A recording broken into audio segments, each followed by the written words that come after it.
you've ever felt like you're the only one not hearing the Holy Spirit clearly, if you've sat in silence wondering, "Why not me, Lord?" I want you to know this. You are not alone. You are not forgotten. You are not less spiritual. You are not broken. You're being taught. You're in the classroom of the Holy Spirit, and the teacher hasn't left. You're just learning how to listen. There was a time I felt the same.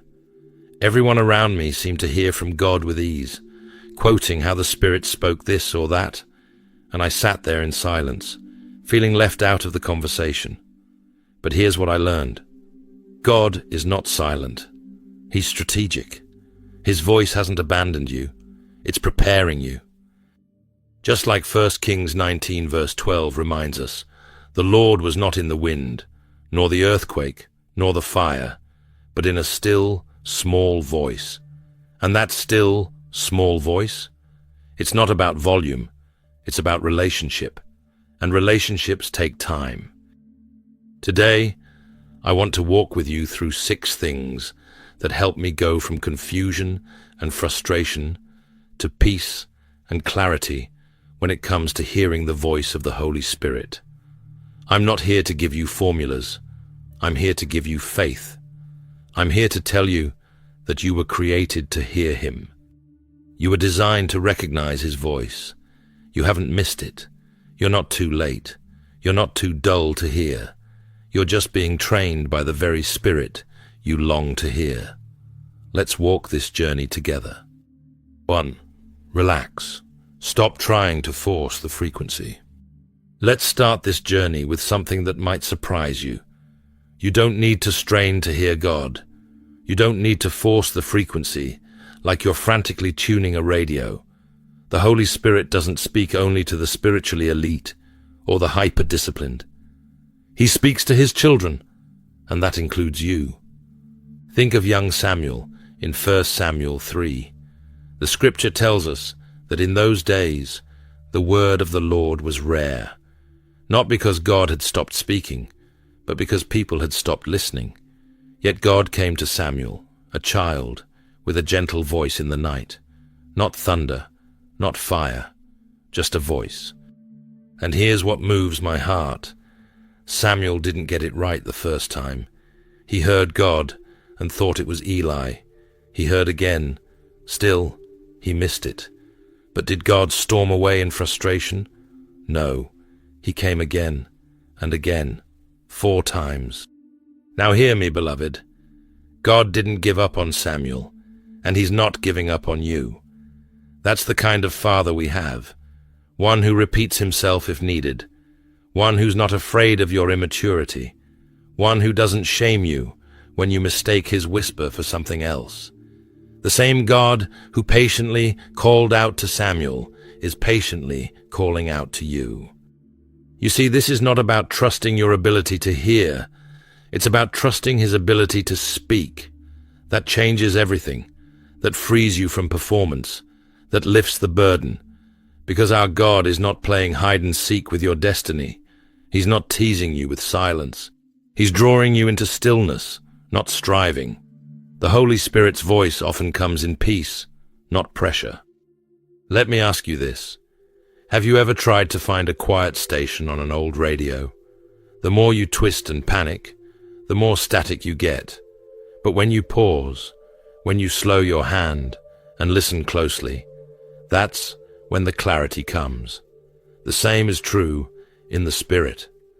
When we stop trying to force the frequency and instead rest in His presence, we begin to hear what's been there all along. That still, small voice, guiding, comforting, correcting in love. I know what you might be thinking, but I've tried to relax.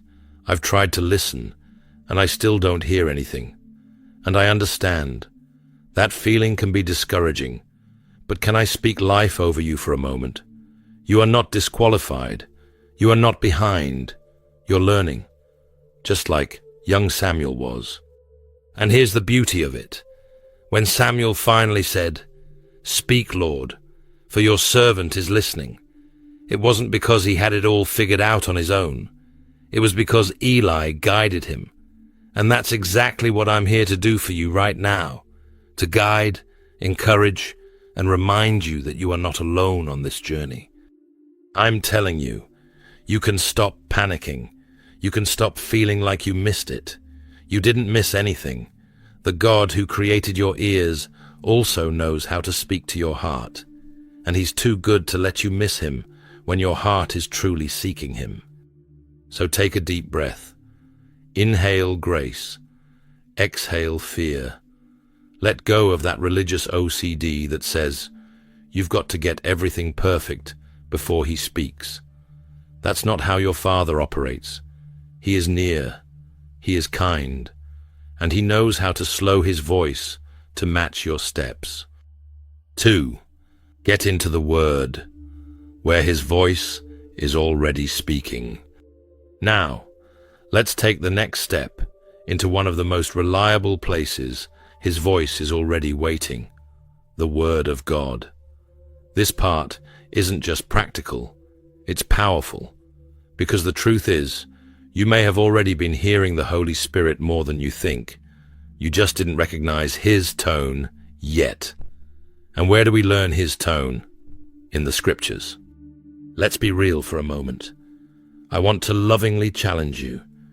Don't say you want to hear the Holy Spirit clearly, but then leave your Bible closed. That's like asking someone to call you and then turning your phone off.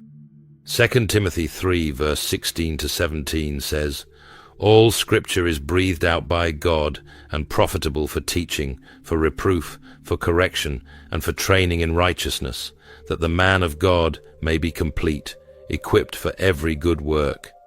Did you catch that? It's God-breathed.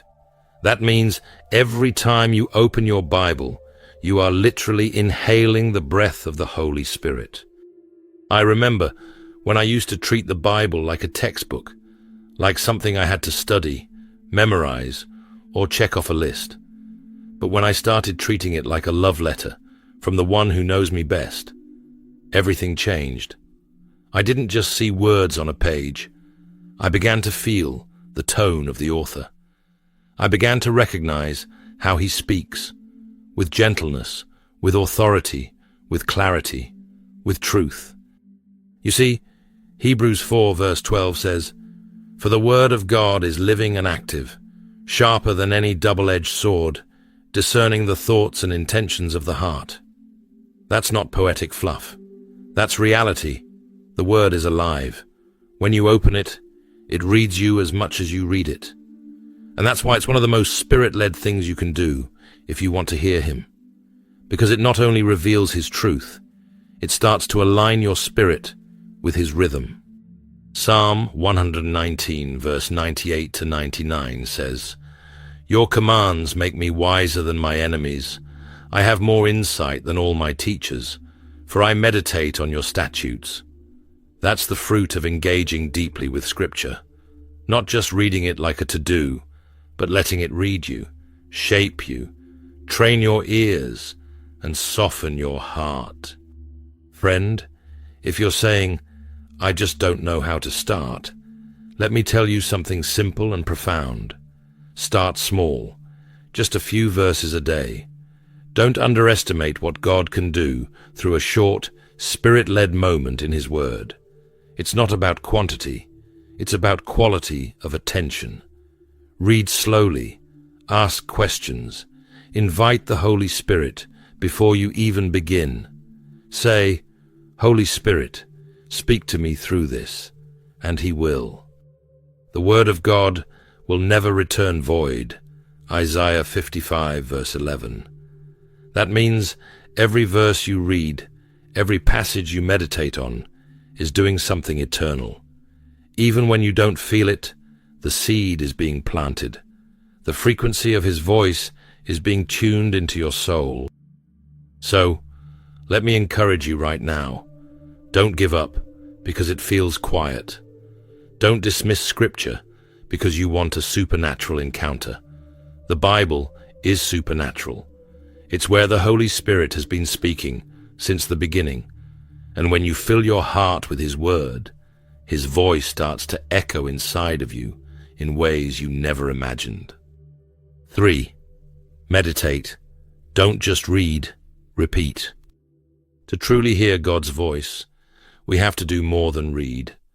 We need to linger in His Word and meditate until it speaks to our spirit. This is where something powerful begins to happen. The noise of the world fades, and the whispers of heaven grow louder. But let me be clear, I'm not talking about the kind of meditation the world offers, the kind that empties your mind and invites anything in. No, I'm talking about biblical meditation, the kind that fills your mind with truth, that turns God's word over and over in your heart until it begins to reshape how you think, how you feel, and how you live. Joshua 1 verse 8 says, "Keep this book of the law always on your lips. Meditate on it day and night, so that you may be careful to do everything written in it. Then you will be prosperous and successful." That's not a passive suggestion. That's a divine strategy. God was telling Joshua, and He's telling us, if you want to walk in power, you need to sit in my word, not just skim it, not just study it, but meditate on it. Think of it like this. When you eat, you don't just swallow your food whole. You chew, you taste, you break it down so your body can absorb the nutrients. Meditation is spiritual chewing. It's how God's truth becomes nourishment instead of just knowledge. Psalm 1 verse 2 to 3 echoes this beautifully. But his delight is in the law of the Lord, and on his law he meditates day and night. He is like a tree planted by streams of water, whose leaf does not wither. You and I, when we meditate on God's word, are like trees rooted by rivers. Even in drought, we're nourished. Even in silence, we flourish. C.S. Lewis once said, "It is safe to tell the pure in heart that they shall see God, for only the pure in heart want to." That's what meditation does. It purifies our motives. It pulls our attention away from distractions and realigns our heart with what really matters. You begin to want what God wants. You begin to crave His voice more than approval, more than answers, more than the noise. If beginning feels hard, just follow me. We'll do this together. Don't overcomplicate it. Just take one verse, something that resonates. Maybe it's, "Be still and know that I am God," from Psalm 46 verse 10. Or, "The Lord is my shepherd, I shall not want," from Psalm 23 verse 1. Whisper it. Repeat it. Let it sit in your spirit. Say it in the morning. Say it when your thoughts spiral. Say it while driving, while walking, while doing the dishes. Let that verse become your anchor. That's meditation. That's how you begin to hear the Holy Spirit, not just as a voice around you, but within you. And here's what I want to leave you with today. Your mind doesn't have to be a battlefield of doubt. It can become a meeting place with God. It can become the upper room where the Holy Spirit speaks again and again. You are not too distracted. You are not too damaged. If you're willing to meditate on His word, He's willing to meet you there. 4. Obey promptly. The Holy Spirit speaks to the willing, not the curious. There's another door we must open to hear the Holy Spirit clearly, and it's the door of obedience. This might surprise some of you, but let me speak it plainly.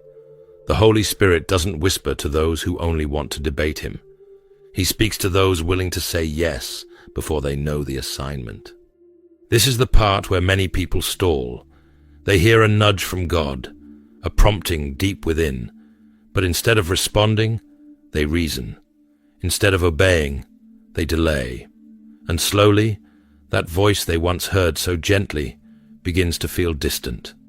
Not because the Spirit left, but because disobedience turned down the volume. Jesus said it clearly in John 14 verse 21. "Whoever has my commands and keeps them is the one who loves me. The one who loves me will be loved by my Father, and I too will love them and show myself to them." Let that sink in for a moment. Obedience opens the door to deeper revelation. If you truly want to see Jesus, to hear his voice clearly, then you must be willing to follow what he says, even before you understand where it's leading. I remember a time when God prompted me to speak encouragement to someone I barely knew. It wasn't dramatic. It was a soft tug in my spirit. But I hesitated. I rationalized. I waited. By the time I finally got the courage, the moment had passed, and so had the opportunity. And do you know what happened after that? For days, I couldn't feel that same closeness.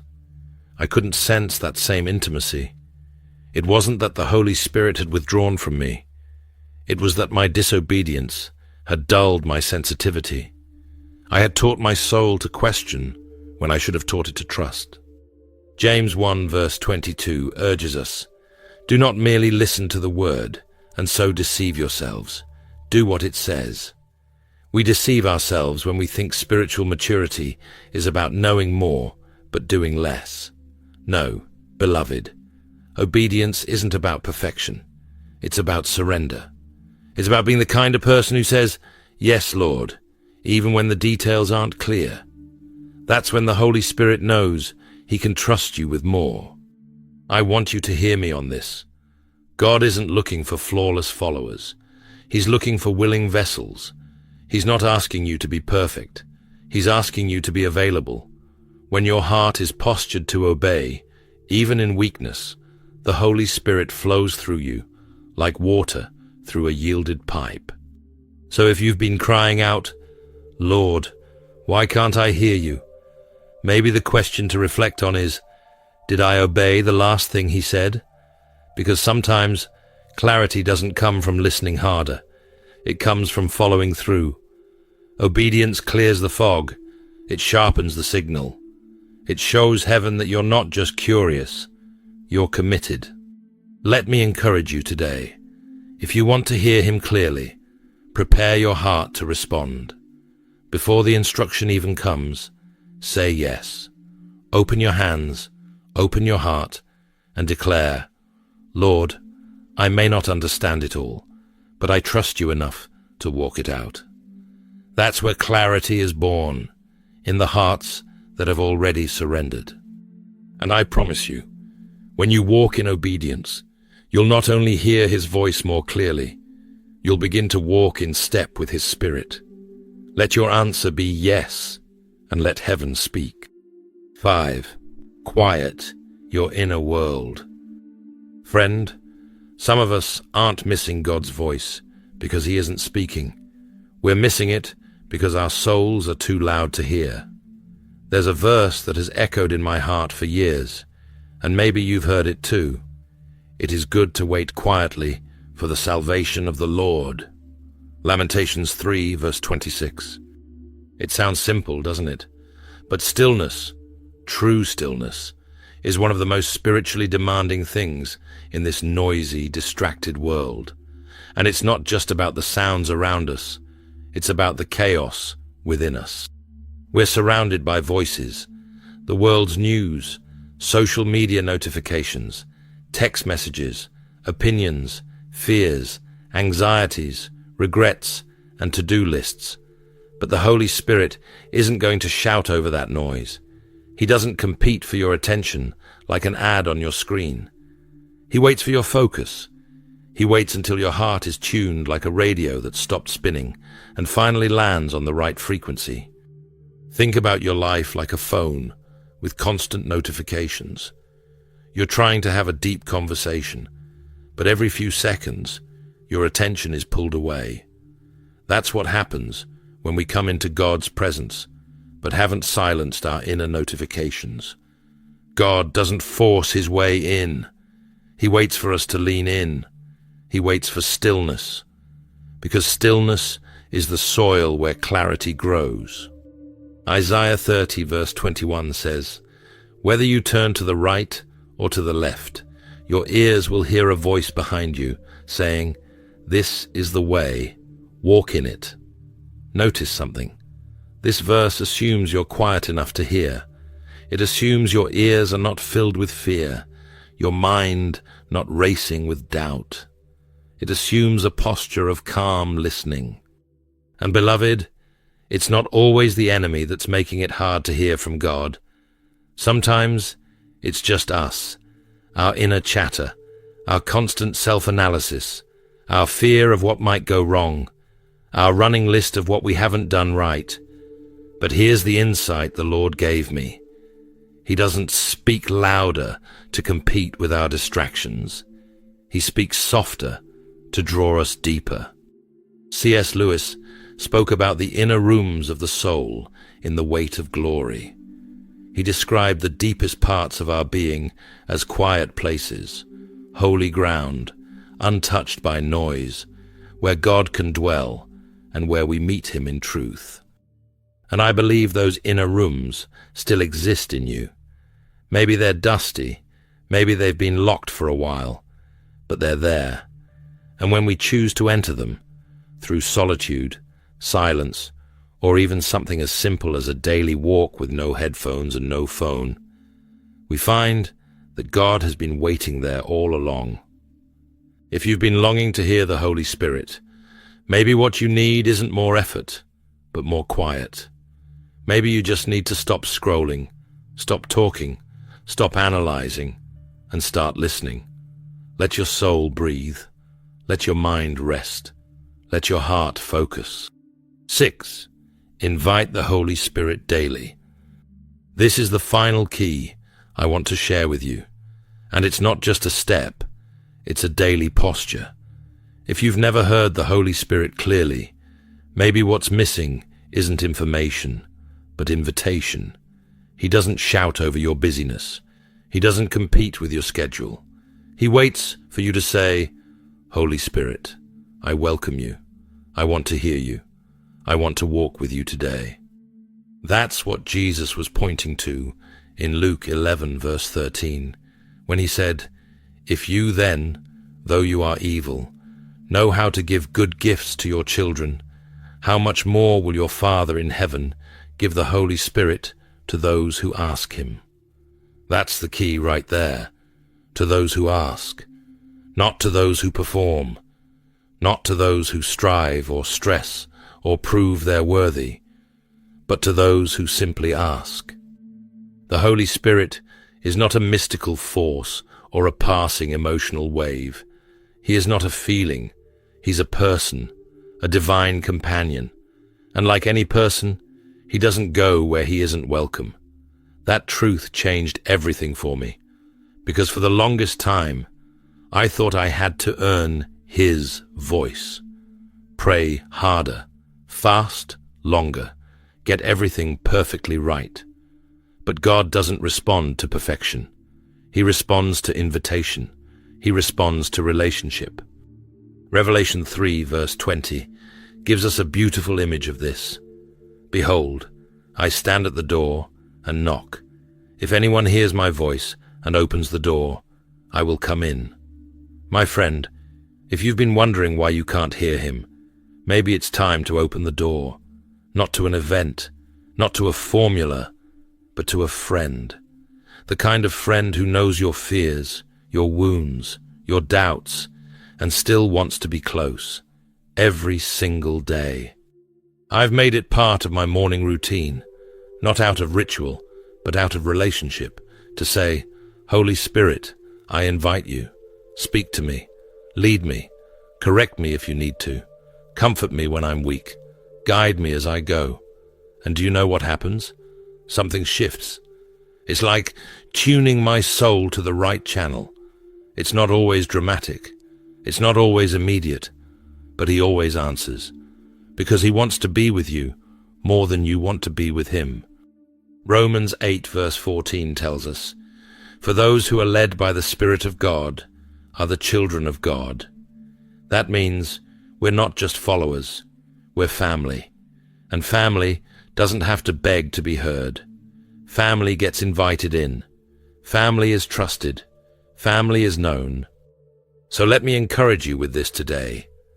Don't pursue the voice. Pursue the relationship. The voice follows. When you fall in love with the speaker, the words will come. When your heart becomes a home for him, his presence becomes familiar, and over time, what once felt distant becomes daily. What once was a whisper becomes a way of life. To the one watching this, who has felt spiritually deaf, spiritually discouraged, I want you to know this: he has not gone silent. He's just been waiting for your invitation. And today is the perfect day to say, Holy Spirit, come in. He is more eager to speak to you than you are to listen. And when he speaks, it changes everything. It changes confusion into direction. It changes fear into peace. It changes routine into relationship. You've made it this far because something inside of you is hungry for more than religion. You want relationship. You're not just chasing a feeling. You're longing to know the voice of the one who created you. And here's the truth. He's been speaking all along. You just needed to clear the path, quiet the noise, open the door, and now you're ready to recognize him. You are his child, and he knows how to speak to his own. That's the promise Jesus gave us in John 10, verse 27, when he said, My sheep hear my voice, and I know them, and they follow me. That means if you belong to him, and you do, you can hear him. As we prepare to close, I want to invite you, my dear brothers and sisters, to join me in a fervent prayer. This is a time for us to call upon the Holy Spirit together, to invite his presence, to ask for his guidance, and to trust that he will speak to us in ways we've never known. Wherever you are, take a moment to still your heart, to open your spirit, and allow God to move in this sacred moment. Let us pray. Heavenly Father, we come before you today with hearts full of expectation and reverence. We thank you for the promise of the Holy Spirit, who guides, comforts, and empowers us. Lord, we know you have not left us alone. We are never abandoned. Your Spirit is always with us, always near, always waiting for us to recognize your voice. Father, we humbly ask that you help us hear your Spirit more clearly than ever before. We acknowledge the distractions, the fears, and the doubts that have clouded our hearts and minds. We ask for your peace to calm our inner world, to silence the noise that tries to drown out your whispers. Help us to create space in our lives for you, whether that's through quiet moments of prayer, moments in your word, or times of stillness where we listen for your voice. Lord, we confess that sometimes we've been too busy or too distracted to truly hear you. We've let the chaos of life drown out the gentle whispers of your Spirit. But today, we commit to quieting our hearts. We commit to being still and knowing that you are God. Teach us to listen with the intent to obey, not to debate, but to surrender our will to yours. We invite you now, Holy Spirit, to fill us with your presence. Fill our homes, fill our hearts, fill our minds with your peace. We ask for clarity in our thoughts and sensitivity to your leading. Let us hear you not only in the big moments, but in the small ones too. Let us feel your presence when we need comfort, and let us be brave enough to respond to your guidance when you call us to action. Holy Spirit, we ask you to be our teacher. Help us understand your word in ways that are fresh and alive, that we might see it not just as a book, but as a love letter from our Creator. Let the pages of Scripture come alive, revealing your heart and your truth to us. Lord, we don't just want to hear you, we want to know you more deeply. We desire a relationship, not a ritual. So, as we close this time of prayer, we open the door of our hearts to you. We invite you to come and dwell within us, to lead us in every moment, every decision, every challenge, and every joy.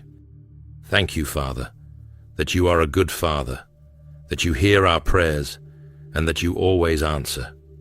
We trust that you will continue to guide us in your perfect will. We give you all the glory, all the honor, and all the praise. In the precious name of Jesus, we pray. Amen. If this message has encouraged or inspired you, I warmly invite you to like this video, subscribe to the channel, and share it with someone who needs to hear the Holy Spirit's guidance in their life. Thank you for being part of this community. May God continue to bless you, speak to you clearly, and lead you in every step you take.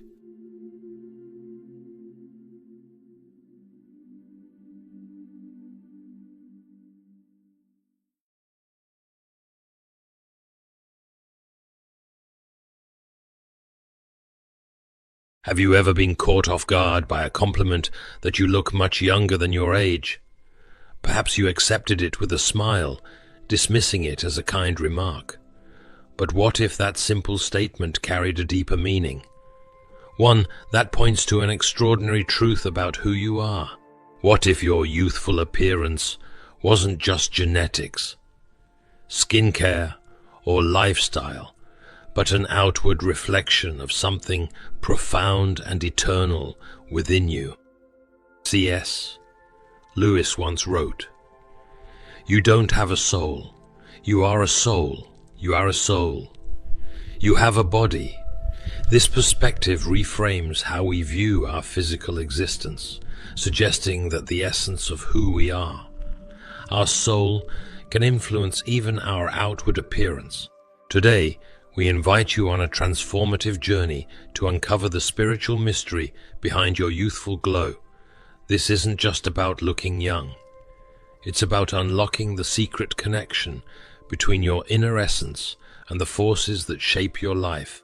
Could it be that the energy you exude and the harmony you embody are the real reasons you defy time itself? As we dive deeper, we'll explore 8 spiritual revelations that influence not only your physical appearance, but your entire being. Each revelation uncovers a hidden truth about the power you hold within, an energy that may be protecting you from the harshness of time and negativity, allowing you to live with vitality and purpose. The first reason you may look younger is because you may be an old soul. What is an old soul? It's someone who carries the wisdom of countless lifetimes, a reservoir of spiritual experiences and teachings that shape their perspective on the world. This depth of understanding doesn't just reside in the mind. It radiates outward, transforming how they interact with life itself. Old souls have an unparalleled ability to remain calm in chaos, choosing serenity over anger and forgiveness over resentment. This balance creates an invisible yet powerful shield against the destructive emotions that drain others. Over time, this inner tranquility manifests physically, preserving their youth and vitality. It's as though their spirit whispers to time, "You cannot touch me," and time obeys.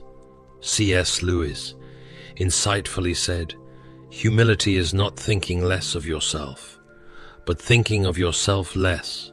This humility, often characteristic of old souls, fosters inner harmony that shields against the aging effects of stress and negativity. But being an old soul is just one part of the equation. As we move forward, you'll discover that your connection to universal forces runs even deeper. Have you ever felt a vibrant energy coursing through you? One that seems to brighten not only your day, but the lives of those around you. This energy isn't random. It's the result of your alignment. It's the result of your alignment with something much greater. Your youthful glow could stem from this alignment as your body reflects the harmony you've cultivated in your soul. This energy acts like a beacon, attracting positivity and shielding you from the toxic forces of the world. It's not just about looking young. It's about embodying a vitality that others can feel, as though your very presence brings light into the darkest spaces. Youthfulness often stems from harmony, not just within yourself, but with the world around you. When you are in tune with nature, people, and the universe, you radiate a kind of peace that can't be faked. C.S. Lewis once described how joy is the serious business of heaven, suggesting that the joy and peace we cultivate here on earth mirror the eternal vitality of our spiritual selves. This harmony keeps you grounded, alleviating the stresses that so often leave their mark on the body and mind. Imagine carrying the rhythm of the universe within you, moving effortlessly through life's challenges with grace and resilience. This connection isn't just spiritual, it's physical, influencing the very cells of your body, keeping them vibrant and alive. Another reason is the connection with natural and mystical energies. Those who appear young and vital often have a special intuition, a sensitivity to the subtle energies that surround every being. This sensitivity helps to avoid harmful situations and protect one's mental well-being, creating a more peaceful life.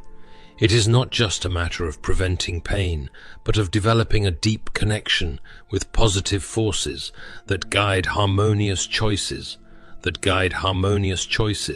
People with this connection feel a sense of belonging to nature and the universe, finding serenity in every environment and nourishing themselves with the energy they perceive around them. Thus, life is filled with balance and harmony, avoiding the weight and fatigue that usually age many others, and maintaining a fresh spirit in tune with everything. Another explanation is inner wisdom. Those who appear younger often live with a deep calm and serenity that protects them from the wear and tear of stress and negativity. The wisdom of these people leads them to react with balance and to face challenges without being overwhelmed by momentary emotions. Instead of dwelling on superficial concerns, they choose to cultivate a broader and more peaceful vision of life, understanding that every experience has its purpose. This state of peace is reflected not only in their life, but also in their face, making visible a youth that comes from a serene and stable spirit. Their gaze is often bright and full of understanding, while their features show a calm beauty that only those who live in harmony with themselves can radiate. Having a positive and optimistic spirit is another fundamental key.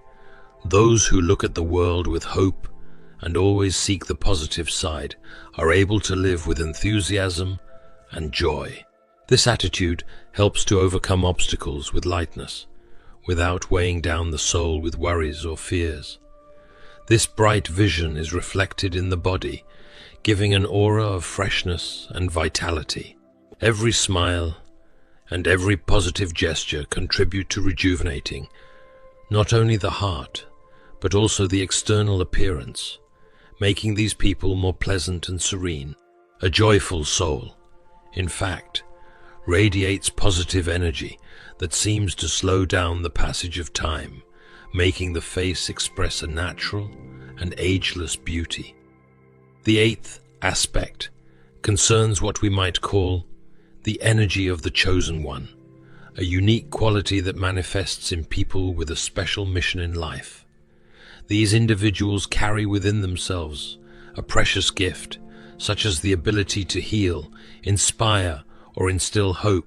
It is as if their presence were a source of light for those around them, giving serenity and comfort even in the most difficult moments.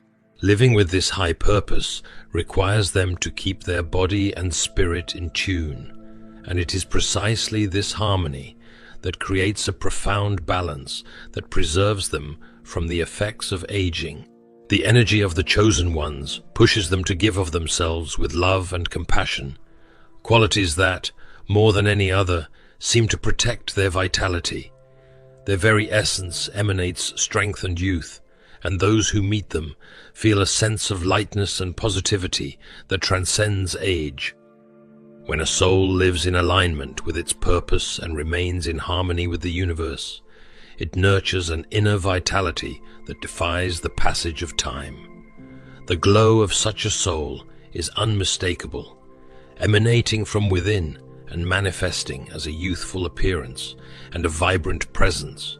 It's as though this energy whispers to the world that beauty, resilience, and serenity are rooted in something far greater than the surface. Cultivating this inner light, keeping your spirit pure, radiant, and balanced, is akin to tending to an eternal fountain of youth. This is not a gift that simply appears.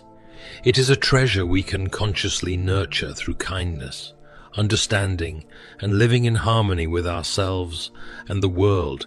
Imagine a life not only measured by its length, but enriched with joy, fulfillment, and peace. That is the true essence of youthfulness. A soul that remains untouched by negativity, radiating positivity and strength. Have you ever paused to wonder why you look younger than your age? Could it be that beneath your physical appearance lies a profound spiritual connection, one that fuels your vitality and shapes the way others perceive you? What if the secret to your youth is not merely external, but deeply rooted in the core of your being? We hope this exploration has sparked inspiration within you and encouraged you to recognize the extraordinary potential that lies within. If this content has spoken to your heart and mind, consider sharing it with someone who could benefit from discovering their own hidden light. C.S. Lewis also reminds us, friendship is born at that moment when one person says to another, "What, you too? I thought I was the only one." Sharing these insights may help others feel seen, understood, and empowered to unlock their own spiritual energy. Thank you for joining us on this journey of discovery and reflection. Your presence enriches this shared exploration, and we look forward to continuing it with you. Until next time, may your spirit remain bright, your energy abundant, and your path illuminated by the power within.